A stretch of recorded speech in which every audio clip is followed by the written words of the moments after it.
You guys see this? So Alyssa Thomas elbowed Lexi Hull in the face. Again, she was just shooting a layup. Of all, like, I will never be one to defend Alyssa Thomas's intent, but she went for a layup and did elbow Lexi Hull in the face. There was no intent in this. She wasn't looking at Lexi Hull. She is either the, like, has the greatest body control known. Look at that replay one more time. Alyssa Thomas smashes her elbow right into Lexi Hull's face during a simple layup, and Hull's nose is broken on the spot. Could it be an accident? Maybe. But watch what she does next. She looks down at Hull, who's rolling in pain on the floor, and instead of showing concern, she laughs. That single reaction is what flipped the entire arena against her. Now here's the crazy part. Most of those 17,000 fans in Phoenix weren't even Mercury fans. They came to see the Indiana Fever, hoping to catch a glimpse of Caitlin Clark, who wasn't even playing that night. So think about what actually happened here. A player got booed in her own home arena by a crowd that wasn't even hers. And her own fans? They didn't say a word in her defense. Arizona had already stopped backing her. That's how bad it had gotten. But again, like, throughout the game, you saw a thing calling freaking Lexi she called Lexi a crybaby a bunch of times after getting her nose busted as well. That time she's pointing to the crowd. But, like, she got booed by her home fans. Like, that is bad. That is bad, getting booed by your home fans. To be fair, take a look at this, because it only gets uglier from here. Lexi Hull is lying on the court, blood on her face, medical staff sprinting over to help. And Alyssa Thomas, she calls her a crybaby over and over, and even points toward the crowd like she's proud of the moment. This wasn't a one-off. This is the exact reputation Thomas earned throughout the entire 2024 season. It's not just this one play, it's a habit. Every time she plays physical and gets away with it, she's grinning ear to ear. But the moment someone holds her accountable, suddenly everyone else is too soft. Ask yourself what that says about how she really views the game. As for the elbow itself, let's be fair. I'm not defending Thomas across the board, but that particular hit looked genuinely accidental. Hull contested late, and Thomas was already deep into her shooting motion. There simply wasn't time to target anyone on purpose. But here's what really matters. It's not the accident that's the problem. It's the reaction that came right after. A normal player sees someone hurt and shows a little basic decency. Maybe a quick apology. Maybe a glance to check if she's okay. Thomas did neither. She looked over, laughed, and then mocked her even harder. Like, oh no, went to UConn, you fucking dumbasses. Olivia Nelson-Ododa got booed by UConn fans even though she went to UConn. And yeah, it's one of these things where she got booed on her home court. And here's where things get even crazier for the Connecticut Sun, because this isn't the first time their own crowd has turned on them this season. Remember Olivia Nelson-Ododa? She played at UConn, and during the Sun's last home game, Connecticut fans booed her without mercy. Now, some people try to brush it off, saying those were just die-hard UConn fans supporting their alumni. But wait, Nelson-Ododa is the UConn alumni. She played there for 4 years. These were supposed to be her people, and they booed her anyway. So what does that actually tell you? When your own fan base turns against you, when the people who are supposed to have your back are instead cheering against you, that's not just one bad night. That's a much bigger problem brewing underneath. This isn't about one game or one play. This is about an entire style of basketball, a mentality that even the home crowd has stopped standing behind. For years, the Sun built their whole identity on physical, aggressive basketball. And for a long time, it actually worked. People respected them. They were seen as tough, gritty, hard to play against. But somewhere along the line, something shifted. The physicality turned into cheap shots. The toughness turned into straight-up bullying. And now, even their own fans aren't buying it anymore. that's the crazy thing, is that I wonder what the attendance for this game was. I wonder what the attendance for this game compared to their normal one was. Because I know the Fever haven't been doing good attendance-wise this year. They haven't done well at all. So there was 17,000 people at the game to watch the Fever without Caitlin Clark. And the Mercury had 9,000. Holy shit. Oh, it's the one time. It's the only time they were playing the Fever in Phoenix. Because they advertised it as, this is the one game. They advertised it as the only time you're going to get to see Caitlin Clark. I shit you not. They advertised the game as that. And they didn't even get to see it. Now let's talk numbers. Because what happened with this Mercury versus Fever game is honestly wild. All season, the Mercury were pulling in about 9,000 fans a game. Decent numbers, nothing special. Then they announced this game against Indiana, and they marketed it hard as the only shot to see Caitlin Clark play in Phoenix all year. And it worked. Big time. 17,000 fans showed up. Almost double their usual crowd. But here's the twist. Caitlin Clark didn't even play. She was hurt. And get this, the fans still came. Think about that for a second. These weren't Mercury fans in those seats. These were Fever fans, people who either flew in or already lived in Arizona just to support their team. They bought tickets expecting to see Clark, found out she was out, and still packed the arena anyway. That's not just fandom anymore. That's a full-blown movement. Meanwhile, back home in Indianapolis, the Fever's attendance has actually been shaky. Some games sell thousands of tickets, but half the seats sit empty. People are buying tickets like souvenirs, not actually showing up to watch. So somehow, the Fever have turned into a bigger draw on the road than at home. And that road army showed up in Phoenix loud and ready. Which brings us right back to those boos. Basically got booed for 40 minutes here. Like, Sophie pretty much got booed for the entirety of the game. From start to finish, they were booing Sophie Cunningham. And that's one of those things where I'm like, Easy's kind of a mad one. Seeing a player getting booed the entire time. And then suddenly they dislike Alyssa Thomas. Like, even the fans that were there cheering for the Fever were booing Sophie.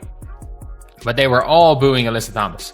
Like, that is one thing I would hate as a player. And I couldn't be happier that it's happened. Picture this. Sophie Cunningham gets booed for a full 40 minutes straight. Every touch, every free throw, every single possession, the crowd is on her the whole time. And honestly, she's earned some of that heat with her own physical style and her history with Clark. But what happened to Alyssa Thomas that same night? That was a completely different story. When Thomas got booed, even her own Mercury fans sat there in silence. They didn't clap for her. They didn't try to fight back against the noise from Fever fans. They just let it happen. And that right there tells you everything. That's the exact moment you know a player has lost her own locker room, her own fan base, her own building. When the crowd watches you get torn apart by fans from another team and nobody steps in to defend you, that's rock bottom. Why? Because laughing after breaking someone's nose is impossible to defend. You can debate hard fouls all day. You can argue that playoff basketball gets physical. But nobody can defend celebrating another player's injury. Not even her own supporters could bring themselves to back her on that one. Let's be fair here too, because there's a difference between booing and actual harassment. Getting booed at a game is not the same as being stalked. It's not the same as having your address leaked online. It's not the same as getting threats. Those are serious problems that need serious attention. But booing, that's just sports. That's fans reacting honestly to what they saw on the court. And on this night, Alyssa Thomas earned every single boo that came her way. Now here's what makes this whole situation even more interesting: the Caitlin Clark effect. This isn't just about one player being popular. It's about a fan base that shows up whether she plays or not. Think about how rare that actually is. In other major sports, if the star sits out, ticket refunds pour in and the crowd shrinks. But with the Fever, it's the opposite. Their fans are so locked in that they'll fly across the country and take over someone else's arena just to support the team, star player or not.